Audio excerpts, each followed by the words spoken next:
that's how you generate important trades, where there's a big gap between what's likely to happen and what's priced in. And I think actually, if you look back at the last couple of years, the sort of big macro story has been around how the economy has operated in a way that surprised market participants. First in 23 and 24, surprising meaningfully the upside in terms of growth. This podcast is for advisor use only and not to be distributed to the public. The Wealth Consulting Group is an SEC-registered investment advisor, and the opinions voiced and contents in this podcast are for general information only and are not intended to provide specific advice or recommendations for any individual. All performance referenced is historical and is no guarantee of future results. All indices are unmanaged and may not be invested into directly. The economic forecasts set forth in this material may not develop as predicted, and there can be no guarantee that strategies promoted will be successful. We're super excited to have Bob Elliot with us today. Bob, thanks for joining on what is another crazy day in the markets. We have a lot of topics we want to get through today, where you've come from, where you're at today, where you're headed. I know you guys have some new exciting strategies launching in the near term. But again, blessed to have you, just given your macro backdrop, your experience really across markets. And I think there's no shortage of topics. So quick intro, Bob Elliot is the co-founder, CEO, and CIO at Unlimited Funds, which he launched in 2022 to really democratize and deliver access to alternatives to a wider range of audience that's historically only been available to really large institutional investors. And this is something that's near and dear to my heart and my role at Simplify. We also focus on liquid alts. So glad that there's more democratization of products coming to market. Another thing we want to talk about today with Bob is prior to launching Unlimited Funds, he spent about 13 years at Bridgewater Associates as an IC member, as well as leading the investment research team next to Ray Dalio. So really exciting there. So Bob, thanks again for joining us. Maybe we'll start with your time at Bridgewater. I think this is going to be really interesting for our audience, just given their familiarity with the firm. And you held a very senior role at Bridgewater. So you brought them through the financial crisis. You were very much involved in kind of the flagship Pure Alpha fund. So let's start there. If you could just kind of walk us through what your roles, responsibilities were. And I'm sure Tally, Jimmy, and myself will have plenty of questions. Awesome. Well, thank you so much for having me. And certainly an exciting time to be in markets, particularly from someone who's looked at things from a macro perspective for many years. This is, someone said it's like the Super Bowl for macro nerds, and of course I count myself among those. So very nice to be with you at this time. As you mentioned, my career started at Bridgewater. I was there for almost 15 years and was part of creating a number of the strategies in the flagship Pure Alpha Fund, running the founder Ray Dalio's investment research team for more than a decade, and authoring hundreds of the very well-regarded daily observation pieces that are widely read in the institutional investment community. And I think, my experience there taught me a lot of different sort of core building blocks about how to manage money. I think the first, probably most important, as we're living in the day-to-day, is that you can think about markets based upon a series of typical sort of cause-effect linkages. And while in a lot of ways the markets themselves and the macroeconomy can be very confusing because there's always a lot of cross-cutting different effects, the way in which you can sort of get your head around that complex system and distill it into something that is tradable and actionable is by thinking rigorously about what all those cause-effect linkages are and how they intersect with each other. And when you do that, you take a problem which is enormously complex and challenging to understand and make it much more tractable, understandable, and, to be honest, predictable. The other thing I'd say in terms of key lessons from that experience is even though that gives you, going through that process gives you an edge in predicting what's likely to happen, there's a lot you don't know and a lot you're going to get wrong along the way. The very best managers that are out there will get, trades right 55-45 on a monthly basis. And if you do that, you'll be in the Hall of Fame. You'll be a billionaire and you'll be in the Hall of Fame. 55-45 doesn't sound so good in the grand scheme of things. But what it means is then you can't just go through a process of, having a good proprietary or independent non-consensus view. But what you have to be able to do is then build a portfolio of those ideas, a portfolio of those trades, and manage risk really carefully. Because in a lot of ways, what determines whether you succeed or fail over the long term is how many bets you have on the table and you can make if you have edge. And in order to do that, you have to be in the game. And so risk management and risk controls are a critical component of anyone being successful in this business, because it is so hard over any short period of time to get things right. As we're finding out right now firsthand. So maybe just kind of overviewing your experience then at Bridgewater, and again, knowing you were there during the financial crisis, are there any kind of like defining moments for you, whether, it's trades that didn't work out or it's home runs, or just thinking about from like more the risk management lens? And I think, even not to get us off track here, but a lot of conversations I've just heard from advisors in the last few months, I think it's important that they're starting to focus more on the risk mitigation than the return seeking elements. And I'm glad you brought that up. But, and, your time at Bridgewater, like what were the most defining or pivotal moments that really helped you kind of learn and catapult your career? Yeah, well, fortunately, when I was at Bridgewater early in my career, I was working with Ray, and it would have been in late 2006, early 2007. He turned to me and he goes, this whole, housing bubble, we didn't call it a financial crisis then, this whole sort of housing bubble thing, big deal or small deal? Which was a good question. What was your answer? A very critical question.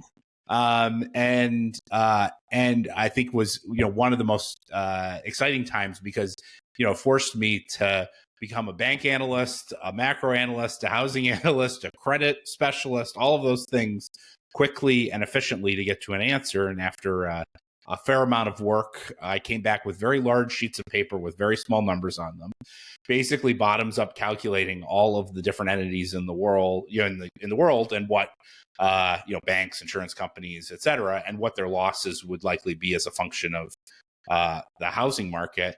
And in the end, the conclusion was, seemed like it would be a big deal. And that was a pretty good call, all things considered. Particularly a good call in 2007, which was very early. And I think one of the things that was pretty neat about that was having done that work, what we then did is we then socialized it.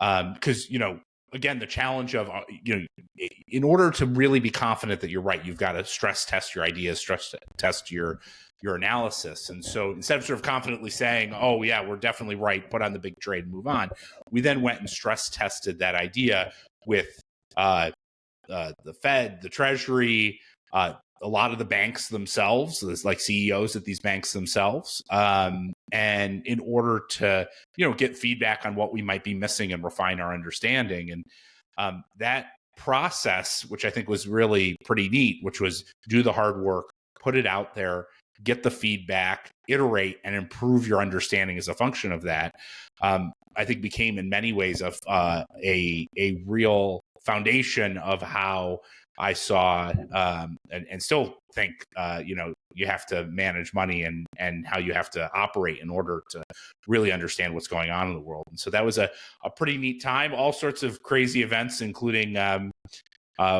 lunch at the Federal Reserve with Geithner. Geithner, who was at the head of the New York Fed at the time, and has been basically at every major financial crisis in the last 30 years. I don't know if it's him or just bad luck, but he was always denominator. Yeah, exactly. It's the common denominator. I remember saying, having lunch with him, basically, we went through all my numbers. And I said, look, and in the end, it seems as though every bank in America is going to be broke. And at which point, because we had started with the baseline facts and figures and had worked up to that conclusion, he then turned totally white, didn't say another thing, didn't eat another bite of food. And that was about nine or 10 months before things got more acute. But that was a pretty amazing time in markets, and got the chance actually from that point to work with a number of policymakers also to be able to help, guide them on terms of the policy efforts that they were making and how to interpret what's going on in markets. I think it's probably a less talked about component of what many folks in many serious professionals in the market do. But it's not just about going out and making as much money as you can, et cetera. It's also about doing your small part to help various government officials and policymakers to navigate these challenging environments, many of which they haven't seen. And so even to this day, I mean, even recently, continue to work with various policymakers in various roles in order to help them navigate through these, what are pretty difficult times. Yeah, that's interesting too. I think there's a lot of kind of discussion or debate right now on whether the administration cares about markets. I think we can all agree at the end of the day, they do care, whether or not it feels like they're showing it currently. So we can loop back to that, but I just want to make a quick plug. Like the reason I asked Bob to join us on the podcast today is I started following Bob on Twitter, and highly recommend if you guys are not already following him on Twitter, he's got his handle here. And if you're not subscribed to his blog, I think you do a wonderful job of really distilling a complex macro backdrop with so many different variables into something that really all audiences can understand, which captured my attention. And then really the second reason was kind of coming into this year, you put out a blog post called Curb Your Enthusiasm, which also love the show. So appreciate that play on words. But I think it really resonated with me, and coming into 2025 with lofty expectations. So I would love to kind of start there as it relates to your views. I mean, you had shared kind of the identification back in 2007 with kind of the housing crisis. How do you feel today? Are there any kind of ominous signals like below or above the surface that you're starting to pay attention to? I think that's kind of the $1 million question.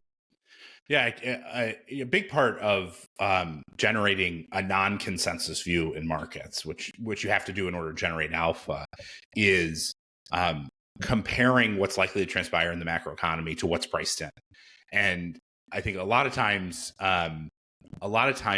folks focus on what's likely to happen and don't focus enough on what's priced in.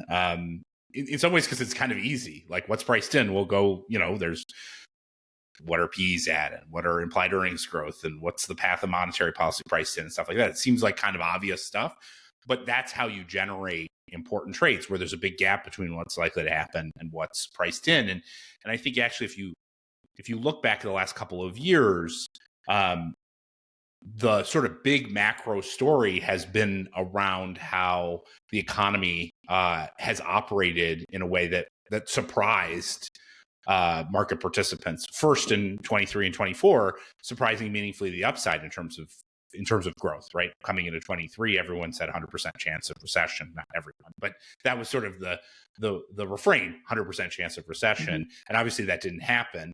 And so that big surprise to the upside in terms of growth is what created strong equity returns. And while it wasn't quite as extreme coming into 24, it was still somewhat similar in terms of depressed expectations relative to the strength of the economy. Well, coming into 25, I saw essentially the exact opposite, which is that we saw very high expectations of growth. We saw high double-digit earnings growth expectations. Obviously, PEs basically near all-time highs. And consensus growth expectations amongst economists that were, between 2.5% and 3%. That was very strong in the context of an economy that was gradually slowing as a function of, tight monetary policy and somewhat kind of exhaustion in terms of the expansion. And so that set up an opportunity to basically say, it looks like there's going to be misaligned expectations. Expectations are high, and the path of the economy, sort of absent anything else, is likely to not nearly be as strong. And then that was exacerbated further by the sort of, I'd say, pro-business views in the market around the new administration. Now, that teed up that curb your enthusiasm idea, I think, and that was starting to play out. I think what we've seen in the last, 10 days or so is something a bit more extreme, which is we've transitioned from a point where, probably the euphoric expectations entering the year were not likely to be met for a variety of reasons, to a period now where we're seeing something pretty different than that, which is what I call a wrecking ball, which is we have a series of negative growth policies that are being implemented, whether it's reduced immigration, cuts to spending, government spending, DOGE, as well as congressional cuts to spending, and then the tariff policy, which was more extreme than many people had expected. You sort of put those things together, that's a pretty negative growth outlook in terms, coming from fiscal efforts. It's not really fiscal contraction, but it's sort of negative growth fiscal policy into a market that's still pretty elevated, even at 19 times earnings, earnings expectations still basically at highs. That's still a pretty high expectation into pretty negative growth policies. So in many ways, relative to curb your enthusiasm, the outlook for growth has gotten a lot worse, and probably has gotten worse faster than even the market pricing, depending on the day. Today we've had S&P intraday volatility of like 8%. So, that actually matters when you're trading markets. 8% is pretty different. So maybe given that, then I think the $1 million question, because just thinking about all the policy support the Fed put, we've seen over the last, 10, 15 years, anytime we see these kind of market sell-offs, everybody starts chattering is this the buy the dip? And correct me if I'm wrong, I feel like what I'm hearing from you is coming into this year, we were due for a reprice given lofty expectations. And now given this additional catalyst, perhaps markets are starting to reprice to where they should be, just given the broader backdrop and where we're headed. And I know Tally maybe has some thoughts on this as well. He just put out a wonderful piece and kind of looking through some of the data. And as you alluded to, some of the sentiment coming into this year from an optimism perspective, that's quickly dissipated. So just want to make sure I understand your view. You think that where we're priced today, maybe there's still some things to flush out, or is this a, buy the dip type of environment? Well, I'd say we're still, the markets have, particularly the equity market, has sold off in a abrupt fashion. But it's worth recognizing that the current levels, whether you're looking at the equity market or you're looking at the bond market, the current market pricing is still for pretty strong conditions. So we have, even at 19 times earnings, expectations for 12-month forward earnings haven't really come down. So those are still quite lofty. And you compare that to a policy mix that, if it maintains, the current stance, which is obviously a question and there's some uncertainty, but were it to maintain that same stance, typically what you see is in a recessionary environment, which is what those policies would imply, PEs that are in the 15 or lower range, and you typically see at least, a 15% decline in earnings per share. Okay, so if that's the case, if we're at 19 and all-time highs, and expected actually to go higher rather than lower in the next 12 months, that would imply a much lower S&P target. Now, that's not the only path, and certainly from an expected value standpoint, you don't want to pencil that as the only path. But it is notable that what we're seeing in terms of the market right now, it's not really pricing in a high probability of recession at current levels. And Tally, if you have any thoughts or questions that you want to chime in on, please do. I can just keep asking a million questions, though. Yeah. Hey, Bob, nice to meet you virtually. Nice to meet you. It's great to be on with fellow macro-minded investors. But we just came back from our Collaborate conference in Vegas, which was fantastic. And we had a chance to present and speak with our CIO, Jim Warden, and he told us, and this is great, we run a bunch of different models and strategies. One of them is a tactical model that actually went to 50% cash a few weeks ago.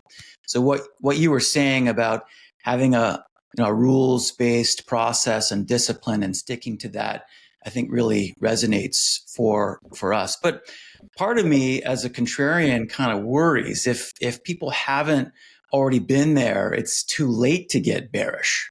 That's my concern. So, as a firm, we're starting to think about playing offense here, not defense, because the forward returns from drawdowns on these orders of magnitude, and I guess everything is in a bear market now on the equity side, are pretty fantastic. And I worry that we won't see prices like this again. And as long-term investors, maybe this is the time to start leaning into the bearishness.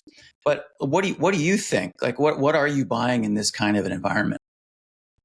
Well, I think it's natural for folks in particular to look at the price action and be drawn in terms of the price action, particularly in the context of the last 15 years, where buy the dip has been a great trade. And I think the question is, from my perspective, what are the types of dynamics that typically create a bottoming in stocks, a more material bottoming in stocks that you can rely on? And having studied this, lived through a few and studied many, many more, what I'd say is typically you get a bottom when earnings expectations are depressed, you have fallen considerably, where PEs are down in the below 15 or below range, and where you have economic weakening that is sufficient to then create significant policy stimulation, typically on both the fiscal as well as the monetary side. And I think when I think about each one of those elements in terms of a framework for what typically causes a turn, I see essentially none of those things lining up meaningfully here, meaning value, earnings expectations are still at all-time highs and above where they were in the previous year, not below. You see PEs are very high, are still quite a bit higher than 15, although they've come down a little bit. You see fiscal policy, which is really sort of government policy, as quite growth negative on a forward-looking basis, not yet reflected in the numbers, in the actual economic numbers. And then, and you see a high commitment to deliver that negative growth fiscal policy ahead, rather than a hesitation to do it. Certainly not something that aligns with a meaningful easing. And then the Fed is really handcuffed here. I mean, it was kind of amazing. Chairman Powell gets up on Friday. Stock market is plunging 6%, and he's talking about inflation expectations, right? Like that is not. While there's a lot of hope in the market that'll deliver the easing, that's not yet a Fed that is committed to the sort of easing that's necessary in order to create a sustainable bottom. And so when I line those things up, we're moving in that direction, but it doesn't seem across all those elements that we're getting the sort of dynamics that would typically mark a bottom. And just to be clear for our audience here, which is largely advisors and maybe others like their customers, but there's a few different kinds of market bottoms. And I guess the one we're focusing here on is the bear market drops in the presence and the absence of a recession. So maybe we can kind of dig into the recessionary side of the discussion here a little bit. So I would say it's very clear on the soft economic data side, whether it's consumer sentiment, investor sentiment, CEO sentiment, that things are looking very weak. But arguably on the hard data side, things like payrolls are still coming in strong. Like the Friday report was almost twice as good as expectations. And, we're not seeing the erosion in the hard data that the NBER looks at. There's 6 indicators that they monitor, or even the Dallas Weekly Economic Index. So do you think it really needs to get that bad on the fundamental side to carve out a bottom? Well, I think the question is, what is the flow through to of the current policy mix to the realized economic outcomes? And part of the challenge we're seeing, this is a pretty unusual circumstance, because it is very unusual that that you would have proactive sizable negative growth policies coming from a federal government. In fact, I basically have never seen that in history, like a proactive negative growth shock into a totally normal type economy. And so I think the challenge here is to say, if you use old models or, typical models, which rely on leading and lagging real data indicators, even to some extent soft data indicators, like those are not quite capturing what is likely the macroeconomic consequence of the policy. And so I think the markets are in some ways like kind of trying to figure that out, which is like, how negative are these policies? Because obviously we're not seeing it in the data, but if we all agreed that the US was going into, a significant recession 6 months from now, no one would look at the unemployment report, right? No one would care about it because people, because the markets are pricing in what's going on ahead. And I think that's the challenge. And then overlaid on top of it, to be perfectly frank, is there's tremendous uncertainty here. I mean, just today we had a 7 or 8% move in the S&P 500 on a headline, which happened to be wrong, a false headline that the administration was indicating that they might delay tariffs by 90 days. Okay, so that layers on a whole nother level of uncertainty, which is like, not only do we have this odd policy, we have strong data, odd policy response that would drive the economy into a recession, but it's uncertain. And so what do we do with that? Like that is good question. Well, you know what I'm going to say? My answer is historically, these extremes in uncertainty have aligned with tradable lows in markets. And that's just a notable pattern that I've kind of brought out in recent days. Yeah, I'd love to ask Bob. I'm a financial advisor, Bob. And so it sounds like going into the year, you thought that the consensus was too bullish, that maybe in the previous 2 years, they were too bearish. And so were you positioning your portfolios to be a little bit more conservative from an equity perspective? Yeah. So, I mean, our work in my day job here is to look over the shoulder of how hedge fund managers are positioned. We've built technology to understand how they're positioned in real time. And I think what was notable coming into the year was just how uncertain hedge fund managers are. Hedge fund managers were, given the significant policy uncertainty. And so if you're running money at a hedge fund, you almost think about making a couple of different bets. There's sort of a directional bet, like, do you think stocks are going to go up or go down? And then in many ways, there's a confidence of that bet, which can vary through time. There's certain times when you're very confident that there's a clear direction in terms of the dynamics occurring. And then there's other times where you're not very confident. I think one of the most notable things we saw from hedge fund managers entering the year was essentially the lowest conviction that they've had in almost a decade, really since just coming out of the financial crisis. And so that was a very important element, which highlighted like it was not time to go all in on a particular theory of how this was to play out. I think the thing that's interesting is we've seen those hedge fund managers really rotate hard to a more, let's say, growth, a defensive stance in recent weeks as the policy mix has become more apparent. I think in many ways, those managers, they were part of their selling or risk reducing positions were part of that sort of first leg down that we saw before the Liberation Day announcement. And to clarify, Bob, you're referencing kind of in February, like the unwind of the rotation out of momentum and Exactly. That was a big, that was, I'd say, symptomatic of overall hedge fund manager positions. It was driven by them, although that's a small portion of the overall industry because they trade $5 trillion of assets, so they're kind of everywhere. And so, the weakness that we saw in the equity, in a broad set of equity markets, and some strength that we saw in bonds were largely reflective of those shifts. I think that's interesting.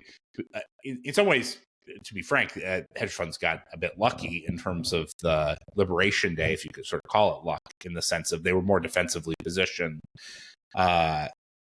for that announcement, which was more extreme than I think pretty much any person other than maybe someone who was in the room there had thought it was going to be. And those managers were not yet seeing, we're still seeing them play defense in this moment rather than looking for, looking to pick up risk and take more opportunities. So let me ask you this. I mean, from a macro view, obviously, and I'm interested also to talk with you about what kind of going on in administration today. We have a lot of, billionaires and successful business people that are volunteering, whether it's Doge or other cabinet positions. And I don't personally believe that they're trying to enrich themselves or their companies by doing this. And so I want to get to that later. But, we got midterms next year. We know people can say that Trump doesn't care about the stock market. I happen to believe that he does, and he wants the economy to do well, et cetera, et cetera. I believe the timing of the Liberation Day announcement was early enough, in their view, to recover from it, hopefully, before it gets too ugly, so that the momentum going into next year isn't so bad for the politicians. And so that being said, I mean, to me, I wasn't as surprised with the way that they delivered the message, because I've listened to a few podcasts with Letnick and Besson, and I mean, it's not like, and Trump's been saying this for years about tariffs. So to me, they were forecasting this, like they were literally saying this is what we're going to do. So it wasn't quite as much of a surprise. Now, I don't think the market necessarily believed that. And part of it, what I want to ask you is, I think a lot of what the market was pricing in before this sell-off was, this is just negotiations. This is how Trump does it. It's the art of the deal. Okay. And I think maybe some people that were paying attention to the Commerce Secretary and the Treasury Secretary, like, oh no, they want to keep tariffs in there forever. What's your view on that? And then when it comes to politics and the desire for the administration to win at the midterms, and then maybe the big tailwinds of lower interest rates, one way or the other, I think interest rates are going to go down. Hopefully it's not because the economy is falling apart and we're going to recession. And then when does deregulation play into it as a macro person? So those are the kind of things that from a bullish standpoint, I think could maybe potentially set this up for me with clients as almost kind of a COVID moment where there was a lot of unknowns.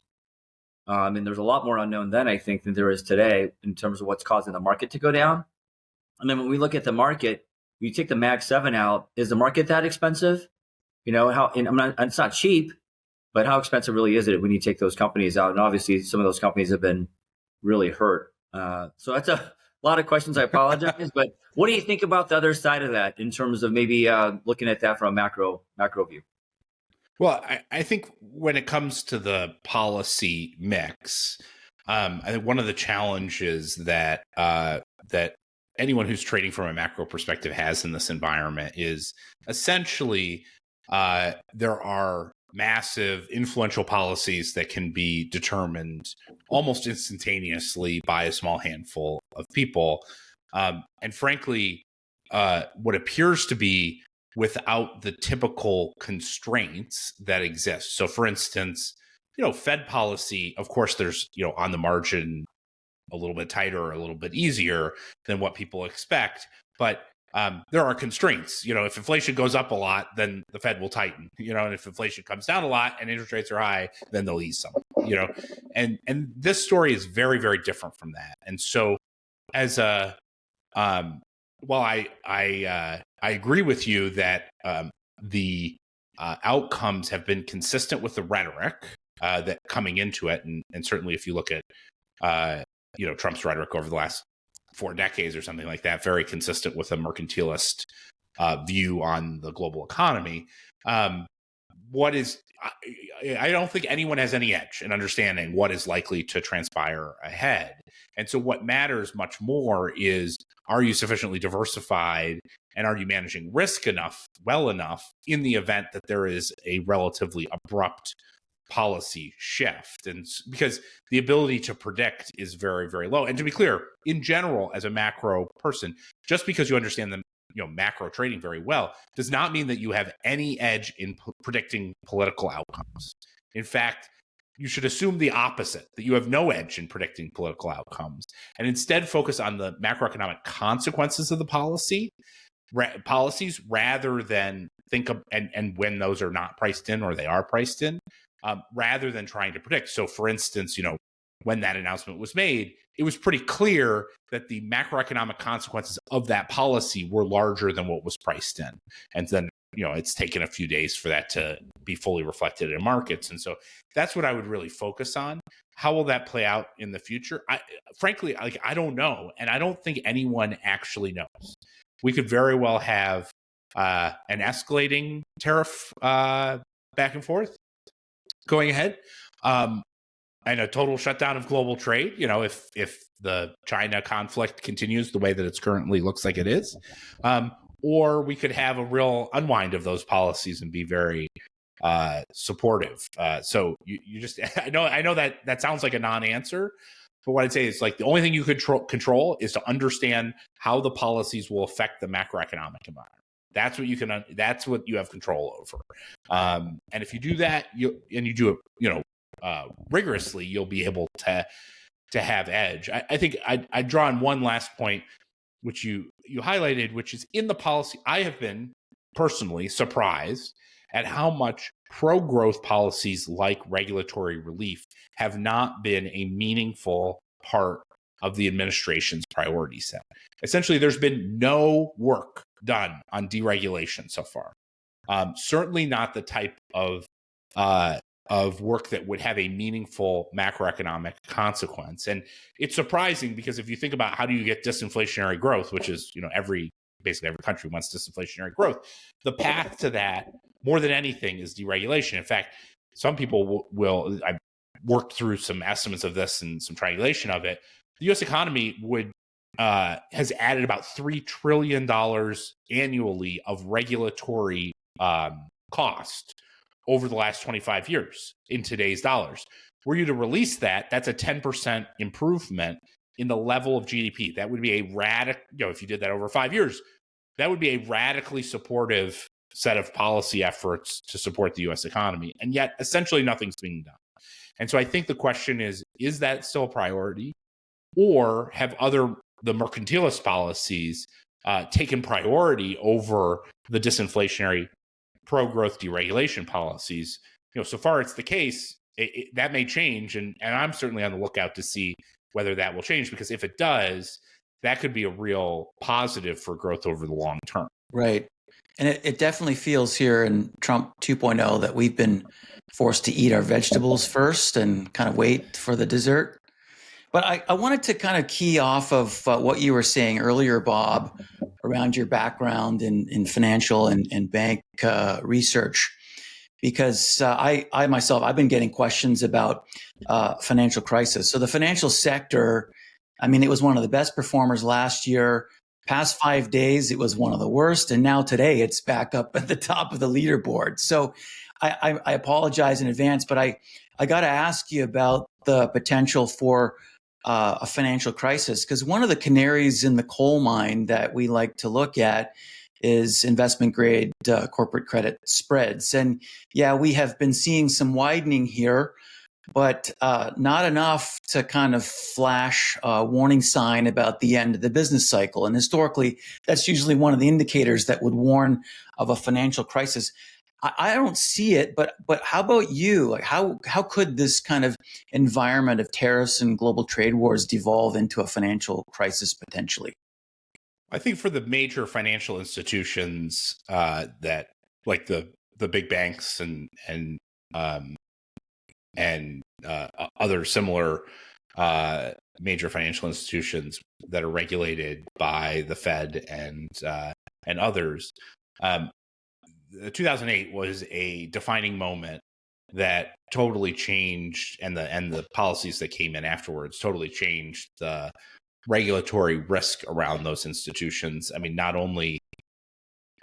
made them less profitable, from a return on capital standpoint, but it vastly reduced the risk that they would be the center of a financial problem ahead. And so, having studied those banks carefully and still, work with a number of banking institutions as well, I'm pretty confident when I say there is no risk of anything close to the financial crisis that will exist in the U.S. banking system. I mean, when I say zero risk, it will simply not happen. And the second that there's any inkling it could happen, then the Fed will aggressively respond and ensure that it doesn't happen. And so I think the challenge is for anyone who's trading these markets is that, for the first time in a while, we don't have a financial market risk. We have an economic risk, a real economy risk, in the same way we had real economy risks, say, back in the late 70s and early 80s. And so that's a very different dynamic than most people have experienced in their careers. I think it opens up interesting opportunities because there is such a knee-jerk response. Oh, things are getting bad. Financial institutions are going to be bad. When those might well be, and I've started looking into them. Started looking at it more carefully. Those might well be good buys. When you talk about, the average stock is not that expensive right now. Well, the big financial institutions could be an interesting and compelling countercyclical trade. But the problem that we're going to face is going to be elsewhere in the economy. And the reality is a lot of those sort of, let's call it non-tech, non-financial institution companies are really, they still have pretty high expectations of growth that are pretty inconsistent with a more meaningful economic slowdown. Yeah. And I reminded folks, and I like to hear that, trade is a goods concept. It's not a services concept. And so maybe things are kind of getting thrown out with the bathwater a bit on the services side, like financials. But Jimmy, jump in here. What do you want to add to the conversation? Well, obviously your time with, besides wanting to know more about, you've mentioned it already, what you're concerned about from a risk perspective and maybe what you're buying or thinking about buying, if you're at liberty to talk about, big picture that way. I am interested in the thing that worries me the most is how the China-U.S. relations going forward will affect the global economy, the United States economy, et cetera, especially with your experience with Bridgewater. I know you guys focused on that a lot. I know that Dalio talks about that a lot. And so I'm really interested in how you see that all shaking out. I think that's the one that is really probably the biggest concern for people when it comes to trade. Yeah, well, I think the key question that exists anytime you have a trade war escalation is does it morph into a capital war? And interestingly, there were signs of that dynamic that happened just after the election, where it almost looked like there were efforts by foreign central banks to sell U.S. treasuries more aggressively than would be appropriate given the macroeconomic circumstance just after the election, maybe testing out how they might respond to an escalation of a trade war. And we saw a bond yield backup near the end of the year that didn't quite align with the underlying macroeconomic conditions. We may be seeing some early indications of that as the trade war escalates with China. Today, I guess the new administration implementing retaliatory tariffs to the Chinese retaliatory tariffs, which were retaliatory to Liberation Day tariffs. Do you think that's today? You were saying, Paisley, that was the backup yields? Go ahead. Yeah, I wanted to ask Bob, do you think the backup in yields today is a reflection of some of that maybe selling pressure from foreign holders? I think it's very possible that we're seeing that dynamic emerge at this point. And I think that is a risky proposition. One of the challenges I think about it is that that bond yield, if bond yields are rising into a weak growth environment, obviously that compounds the weak growth dynamic. That probably won't last for too long because the Fed will ultimately not allow the long end to move in a place that is extreme relative to underlying economic conditions. But you could easily have, bond yields right now are 4.20. The Fed is not gonna have an extreme response to bond yields of 4.20. If bond yields got to 5.50 or something like that, 600, with a very steep yield curve, they'd be more responsive. But we're pretty far from that. And so I think the challenge with those sorts of bond sales is they're probably more insidious than people understand, which is simply by selling bonds, which then creates an upward pressure on the bond yield, a downward pressure on the price. Somebody's got to pick up those assets that isn't a foreign central bank. And typically what's happened, if we look at this in the past during other acute moments where we saw foreign central banks selling, for instance, the Chinese 2016 dynamic, what you see is actually bond yields kind of just look like they're not falling quite as much as they should given the underlying conditions, but stocks really take the hit as investors rotate out of stocks and into bonds as bonds look attractive relative to the underlying economic and financial conditions. And we may well see that response, which is that even though central banks may be selling bonds, what actually ends up filling the gap is sales of riskier assets coming into treasury bonds and bringing down other risky assets. That's a very complicated, very challenging environment for the Fed and for other policymakers, and one that's quite bad for U.S. assets. And so I think it's part of a broader story. If you just look at the last 10 or 15 years, U.S. financial assets have gotten 70% of the capital of the world. And so in order for them to continue to outperform or continue to be strong, they have to continue to get 70% of incremental capital. That is a lot of capital.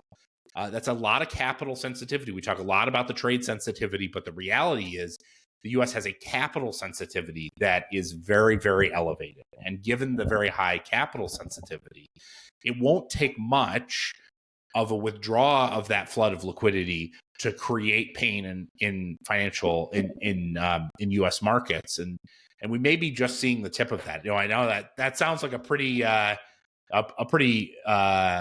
bearish view on things, but I think it's a risk not often discussed, and not even really discussed in the context of this trade war. Not really discussed at all in the context of this trade war, that if you're thinking about a longer term investment portfolio, you've got to start to think about, is that a dynamic that could be, meaningfully challenging to U.S. asset outperformance over an extended period of time? Yeah. Just so to chime in on, and I know we're running out of time here, Paisley, but just to balance the debate and to play devil's advocate, when you think about who are the biggest owners of our treasuries, the answer is we are, whether it's households or institutions. So that's one data point. The other is we've got $7 trillion in cash sitting in money market mutual funds. There's an incredible amount of liquidity on the sidelines. So that could, to answer your question, that could potentially support asset prices. I wanted to come back to the hard data thing, because one of the high frequency series that we monitor is Las Vegas visitor traffic, and we did our part as a group to try and move the needle on that score. That gets back to the Collaborate conference we just came back from this weekend. But I wanted to say, is there anything else that you're looking at from a hard data perspective that might kind of calm investors down a bit? And it's a two-parter, maybe on the policy side, because you've been talking a lot about it, Bob. What are the odds for an emergency Fed meeting and rate cut here if Trump doesn't blink? Yeah, on the high frequency data, one of my favorites is initial claims data, which is a short leading indicator of the overall employment situation, and just important to recognize in the context of an economy that is quite highly reliant on income growth driving household spending growth. What happens in the labor markets is a key driver of things, unlike past cycles that have been very debt driven. The U.S. economy in this cycle, the government obviously has a lot of debt, but the private sector basically is borrowing as if they've been borrowing as if it's been a recession for like the last 3 years, and so that household income view is going to be very important. So that's why I look at initial claims. We haven't seen a big uptick in initial claims data yet, but it's sort of, I describe it as meandered a little bit, but it is certainly not anything that would indicate a recession. So that's some comfort. The question is it too backward looking relative to the policy mix over the next 6 or 12 months? When it comes to the Fed, the Fed is very, at least taking Chairman Powell at his word, much more focused on the inflationary dynamics that are a consequence of these new tariff policies than they are the growth consequences, and therefore, appear to be slow moving. But the Fed will not sit on their hands forever. And if you look back through time, typically it takes a combination or of either a very big drawdown in assets, 20 or 30%. So we're not that far away from it. And it typically takes some indication of dysfunction in the market. Typically, what they see is when you see bond yields rising at a time when stocks are falling, the Fed sees that as an indication of market dysfunction going on, particularly if those moves are acute and primarily growth driven. And, we're seeing a little bit of that happen, maybe just the first day of it. If you sort of get enough of that together, the Fed will most likely start to jawbone and then may take a more meaningful policy response, a 20 or 50 basis point cut. But it's probably not going to be, without an acute financial institution in trouble, it's probably going to take longer than maybe some people think, or longer than it took back in the 2008 period or back in the 97, 98 period. Hey guys, just as a matter of time here, as long as Bob's available, I think we all have a lot more questions for him, so we don't have to cut it off as long as he'll give us an extra few minutes. Yeah, for sure. So Bob, what do you like right now? What are you buying or selling? I mean, what are you buying and selling? How do you position yourself? Well, I think when you scan across the world, this is a time of low conviction and a time to be holding, a diverse portfolio, which I guess, at any time you should hold a diverse portfolio. But if you just look at what's happened, particularly around risk premiums, et cetera, we have seen a meaningful decline in like a balanced beta portfolio over the course of the last couple of days and weeks. And that suggests that if you're willing to move into a more diversified portfolio, I'm saying not stocks only, I'm saying a diverse portfolio of stocks and bonds, risk balanced commodities, as well as gold, a diverse portfolio like that is looking increasingly interesting, increasingly compelling, particularly if you think, not that the Fed put is like instantaneous, but if you think that meaningfully weaker conditions will drive an easing of policymaker action, which is normal. That's normally how this works, is once there's enough pain, you start to get some release. Then positioning yourself in that way may be compelling. And the nice thing about that is you don't necessarily know whether it's gonna come in either stocks or bonds or gold or commodities. But that relief, that eventual policy response that will come at some point, will probably hit one or more of those, will support one or more of those assets. And so by holding a diversified portfolio, you're not overweight on like it's definitely playing out in stocks or it's definitely playing out in bonds. Yeah, I would concur. A lot of what I've been talking about this year as well is like the fact that diversification's back. I mean, even in the first quarter before we got the tariff announcement, just the rotation and the breadth of market, even though markets were falling, it was good to see, some of the equal weight and more of the value outperform. And especially now, I mean, today is one single day, so we shouldn't extrapolate, but I'm not so certain that bonds are entirely back as the ballast in the portfolio, which would then support why investors should have these alternative diversifying sources of risk and return premium in their portfolio. So like, I'd love to transition to talk about unlimited funds, why you launched the firm, and how you're looking to solve this problem for clients who might be looking at a traditional 60-40 and saying it's not enough in this environment. Yeah, it would, I've been I was in the 2 and 20 business for a long time. And I think from my perspective, I sort of increasingly realized that a lot of 2 and 20 businesses, they're pretty good for the manager and not that great for the investor. And the reason why that is because, managers generate plenty of alpha. The problem is that they take it all away in fees. And then on top of it, they're typically structured for taxable investors. They're structured in ways that are very tax inefficient, which then creates, it's not only that the manager's taking all the earnings, but Uncle Sam then takes even more, which is even worse for folks. And so that sort of got me to thinking a couple years ago about whether there was a way to sort of bring concepts of diversified low-cost indexing to 2 and 20 strategies. Starting in the hedge fund space, I think, a lot of the efforts that are like democratizing alternatives, a lot of the efforts that are out there, like generally are doing a bad job for investors because they're actually adding to the fee problem, not reducing the fee problem. Like people need more access, better strategies at lower fees. That's what they need. And I know the folks at Simplify agree with this philosophy for sure. So I know I'm preaching to the choir a little bit, but we agree.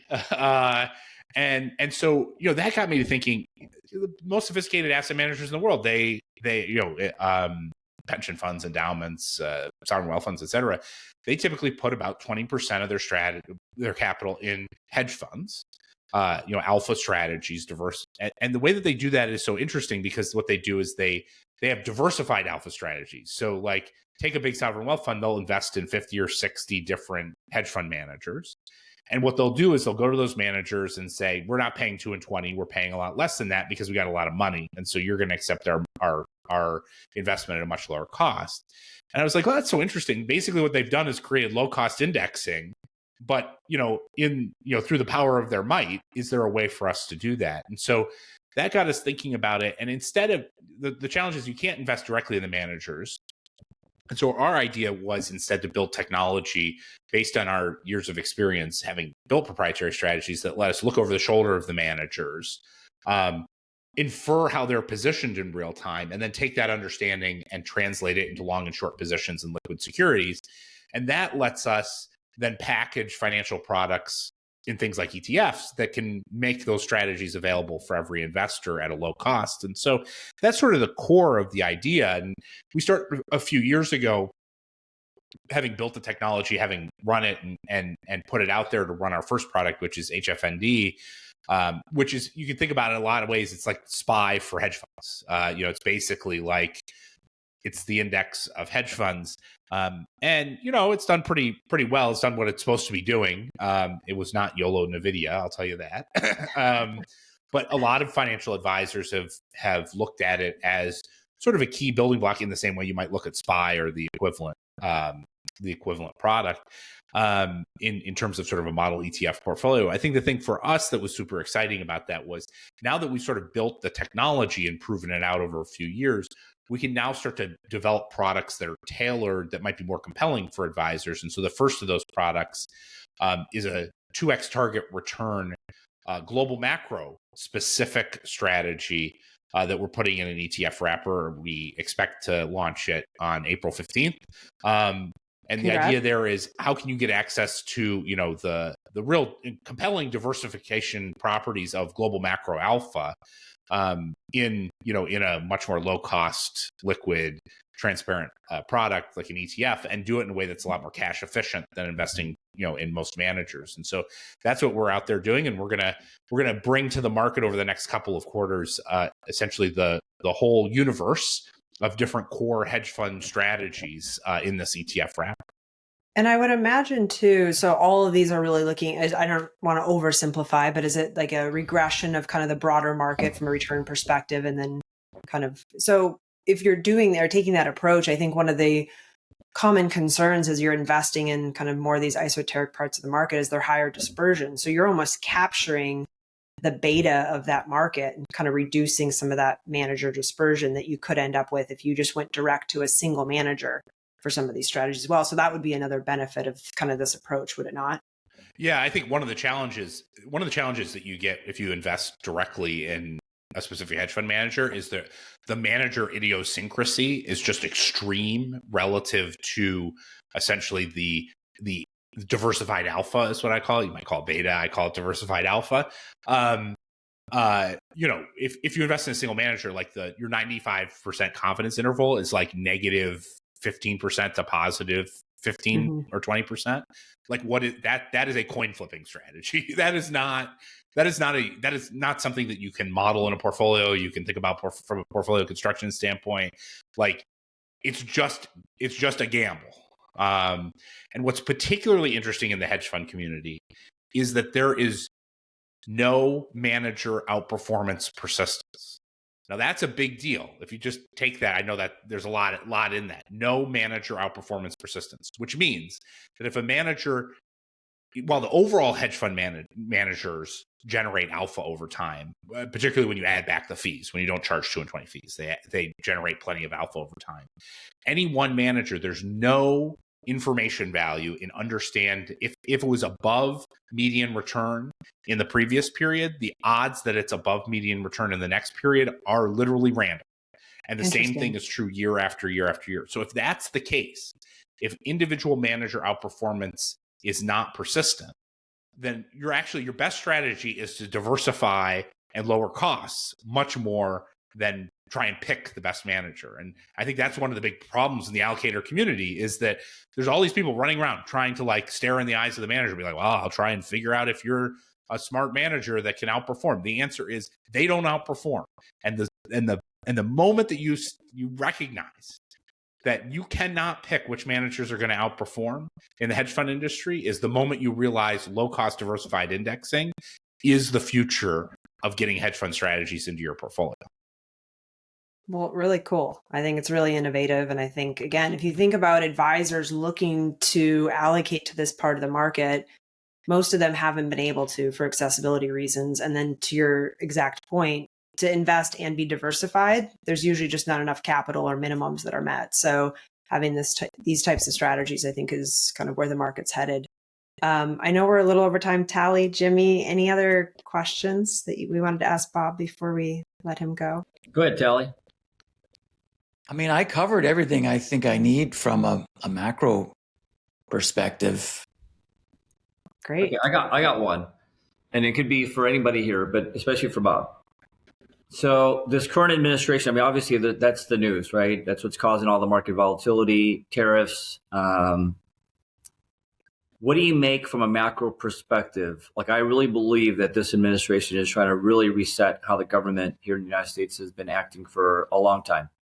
So in terms of deficits, in terms of, stripping out wasted government spending, things like that, like it's been pretty interesting following the news on things like the cave, where it takes 9 months to do process of federal workers and, retirement and all that kind of thing. What do you make of this? And obviously, usually when you're going to do something like that, it's taking stimulus away, like you said. Potentially, I know that there's some people in the administration that argue against this, but you're taking stimulus out of the economy. You're taking money out of the economy when you're cutting spending, right? What do you think about this kind of more of a bigger macro view? Now, that being said, I still believe that the president wants the market to go up. He wants to win elections. He wants Republicans to win elections. All that being said, what's your take on it? Because I believe it's bigger than what we're seeing right now in the headline news of just tariffs. I think it's about rejigging the entire United States government. Well, I think the question there is from a market participant's perspective. Sure.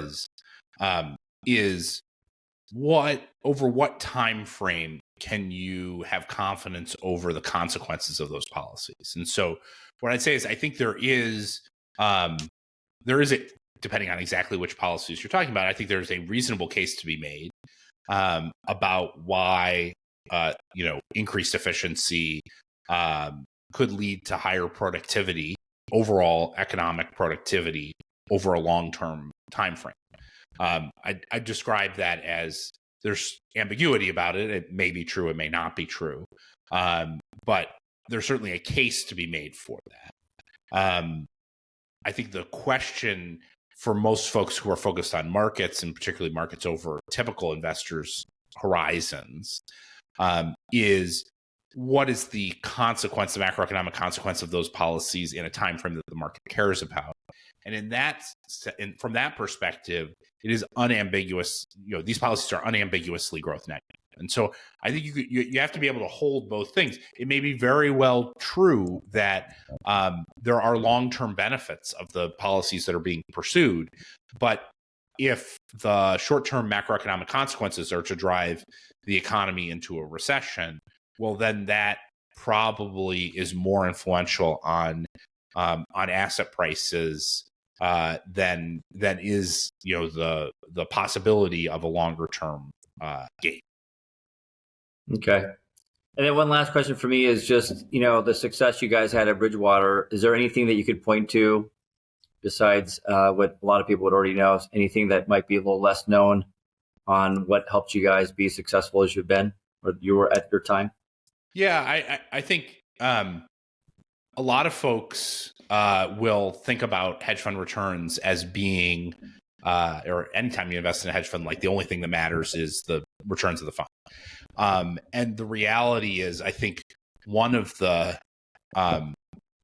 best insights that Ray had in terms of building the business was you want to build partnerships with people that go beyond a return stream. And I think that's really important. And I see it, quite remarkably when I'm engaging with, the advisors that I talk to on a regular basis. Most advisors are like locked out of institutional quality research. Like they don't get, hedge fund information. They don't get top quality information. And I think there's a huge opportunity to help bring to them institutional quality insights, perspectives. It doesn't necessarily mean you have to be right all the time. It just is about, do they have can you bring understanding and insight to what's going on? It's frankly a big reason why I use Twitter and other social media, is because what I'm trying, part of it's for me, which is just the discipline of writing my thoughts out there, getting them out and getting input and feedback back is super valuable to me in terms of honing my understanding. But another important component of it is there's a hugely underserved market of, good perspective on what's going on in macro and markets to the advisors. And that, part of what we've been very central at doing since we started Unlimited is really leaning into that sort of content first perspective, which really, as I said, was such a cornerstone of how Bridgewater was able to build its business over time and maintain sticky relationships, was by really showing that partnership mentality that went way beyond just one return stream. And that's exactly why I joined WCG. And that's what I'm trying to do precisely with the content. Well, and one of the things I did want to ask is I've studied this radical transparency. That was a big thing for Ray, I guess over the years. And what's your view on that? How did that actually? Because I've thought about it. I've talked about it a lot with our teams as a CEO of our firm. Can you talk about that a little bit? The radical transparency part of Bridgewater's culture. Well, I think there's been a lot of focus on the culture in a lot of ways. From my perspective, and just for context, there's a very small group of folks at Bridgewater who were the ones managing the money, and in the day to day. And so for those of us who were running the fund on a day to day basis, we operated, I'd say, in the same way that any high performing organization operates, which is, you've got a tough problem. You have different people with different skills and abilities. You're sitting around a table, you're working hard, you're honest with each other. In some ways, like not that different than what you'd expect. Or, if you read stories about other high performing organizations, very, very similar. And then I think there's sort of other things that happened in the firm that were exploring the limits of various managerial and management efforts. But to be frank, they weren't particularly relevant to my day-to-day or relevant to how the money was managed. Gotcha. Paisley, thanks so much for asking Bob to participate. I think what you're doing with as an advisor and running money for advisors and their clients, I think it's important what you're doing. So thank you for that a lot. Yeah, really appreciate you joining us, and also really excited to meet you later this month. Bob is coming out to Orange County to speak at a CFA Society event with our organization. So super excited about that. But again, if you guys are not following Bob on Twitter, if you're not subscribed to his blog, make sure to do that today. And Bob, again, really appreciate having you on the Bull of Wall Street. You're welcome back anytime. Hers and his three's company too. Come and dance on our floor. Take a step that is new.